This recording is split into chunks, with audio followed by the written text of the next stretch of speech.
ஏண்டா ஒரு பிரெட் பீஸை வந்து கம்மியாக போட்டேன் அப்படின்றதுக்காக கோச்சிட்டு வந்து நைட்டு மரத்தில் ஏறினவ இன்னும் இறங்கி வீட்டுக்கு வர மாட்டேன்றியே. வாடா வீட்டுக்கு போகலாம், டைம் ஆயிடுச்சு. அதெல்லாம் வரதுக்குள்ள நீ கிளம்பு. தப்பு பண்ணிட்டோம், தடயத்தை மறைச்சு வச்சாலும் கண்டுபிடிச்சிட்டாலே. நம்ம பக்கம் திருப்பிட்டா கன்ஃபார்ம் நம்ம தான் தெரிஞ்சு போச்சு.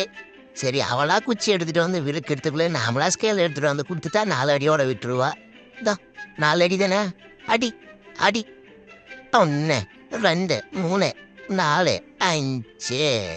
யாராச்சும் இருக்கீங்களா? இருட்டா இருக்கே. என் பக்கத்தில் யாராச்சும் புண்ணியவான் இருந்தா என் தலையில் இருக்கிற டப்பாவை கழட்டி விடுங்க. நீங்கள் நினைக்கிற மாதிரி நான் பயங்கரமான ஆளெல்லாம் இல்லை. நான் ஒரு டம்மி பீஸ். நீங்கள் டப்பாவை மட்டும் எடுத்து விடுங்க, என்னோட ஓட்டத்தை அப்போ பார்ப்பீங்க.